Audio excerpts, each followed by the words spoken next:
Hello everyone, आज के इस वीडियो में हम टेंस को बड़े ही आसानी से समझने की कोशिश करेंगे। सबसे पहले यदि हम बात करें टेंस की, तो टेंस को हिंदी में काल कहा जाता है। इसकी डेफिनेशन क्या है? तो tense tells us about when an action takes place in past, present और इन फ्यूचर। यानी कि टेंस हमें बताती है कि कोई भी एक्शन जो है, कोई भी काम कब हुई है, पास्ट में हुई है कि प्रेजेंट में हो रही है कि फ्यूचर में होगी। तो टेंस हमें बताता है कि कोई भी काम भूत, वर्तमान या भविष्य में कब घटित हुआ है। अब हम टेंस के टाइप्स देखते हैं, यानी कि टेंस कितने टाइप के होते हैं। टेंस के 3 टाइप हैं। पहला है पास्ट टेंस, जिसे हिंदी में भूतकाल कहा जाता है। सेकंड है प्रेजेंट टेंस, जिसे हिंदी में वर्तमान काल कहा जाता है। और थर्ड है फ्यूचर टेंस, जिसे हिंदी में भविष्य काल कहा जाता है। अब हम इन तीनों टेंसेस को एक एक करके डेफिनेशन और एग्जाम्पल के माध्यम से समझने की कोशिश करते हैं। सबसे पहले यदि हम बात करें पास्ट टेंस की, तो past tense tells us that some action happened in past. यानी कि पास्ट टेंस हमें बताती है कि अतीत में कोई काम जो है हो चुका है। तो पास्ट टेंस हमें क्या बताती है कि कोई भी घटना पास्ट में हो चुकी है। जैसे मैं कल स्कूल गया था, इस सेंटेंस को पढ़ने से ऐसा लगता है कि यह घटना जो है हो चुकी है, यानी कि यह सेंटेंस पास्ट टेंस में है। नेक्स्ट है present tense. Present tense tells us that some action happens और इज हैपनिंग नाउ। यानी कि प्रेजेंट टेंस हमें बताती है कि कोई भी घटना प्रेजेंट टाइम में हो रही है। ठीक है, जैसे मैं स्कूल जा रहा हूँ, इस सेंटेंस को पढ़ने से लग रहा है कि यह सेंटेंस प्रेजेंट की बात कर रहा है, इसलिए यह सेंटेंस प्रेजेंट टेंस में है।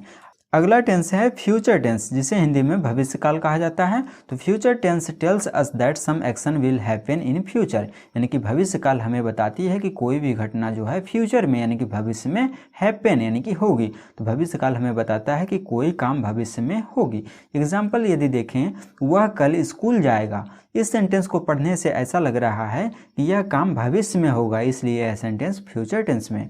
यदि हम बात करें इन तीनों टेंसेस की, तो इसके कितने सब टाइप्स हैं?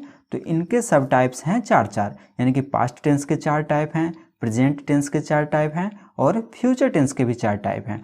यानी कि इन तीनों टेंसेस के 4 पार्ट मिलाकर 12 पार्ट हुए। तो आपको 12 का नाम याद नहीं रखना, आपको बस 4 नाम याद रखना है। कौन कौन सा? सबसे पहले आपको याद रखना है कि इंडेफिनिट, सेकंड याद रखना है कंटिन्यूअस, थर्ड याद रखना है परफेक्ट और फोर्थ याद रखना है परफेक्ट कंटिन्यूअस। अब इन चारों की सहायता से आप इन 12 का नाम याद रख सकते हैं। कैसे? वो जानने से पहले हम इसके बारे में जान लेते हैं कि इंडेफिनिट क्या होता है, कंटिन्यूअस क्या होता है, परफेक्ट क्या होता है और परफेक्ट कंटिन्यूअस क्या होता है। उसके बाद हम 12 का नाम लिखना बड़े ही आसानी से सीखेंगे। सबसे पहले यदि हम बात करें इंडेफिनिट की, इंडेफिनिट को हिंदी में अनिश्चित कहा जाता है। ठीक है, जिसमें हमें समय का पता ना चले तो वह सेंटेंस जो है इंडेफिनिट टेंस में होगा। जैसे मैं खेलता हूँ, इस सेंटेंस को पढ़ने से पता नहीं चल रहा है कि कब से खेल रहा है, कब तक खेलेगा, यानी कि समय का पता ना चले तब वह सेंटेंस जो है इंडेफिनिट में होगा। अगला है कंटिन्यूअस। कंटिन्यूअस में नाम में ही छिपा हुआ है कंटिन्यू। कंटिन्यू मतलब होता है जारी रखना। तो किसी काम को कंटिन्यू रखने का पता चले तब वह सेंटेंस जो है कंटिन्यूअस में होगा।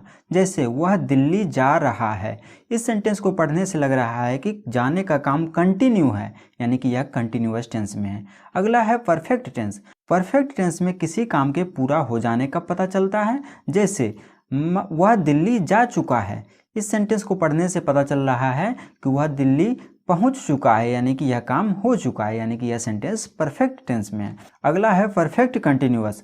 इस टेंस में किसी काम का एक निश्चित या अनिश्चित समय से कंटिन्यू होने का पता चलता है, तब वह परफेक्ट कंटिन्यूअस टेंस में होगा। जैसे वह 4 बजे से दिल्ली जा रहा है, इस सेंटेंस को पढ़ने से लग रहा है कि कोई काम 4 बजे से कंटिन्यू है। ठीक है, तो यानी कि परफेक्ट कंटिन्यूअस में हमें पता चलता है कि कोई काम कब स्टार्ट हुआ है और वह काम अभी भी कंटिन्यू है। ठीक है, तो वह सेंटेंस जो है परफेक्ट कंटिन्यूअस में होगा।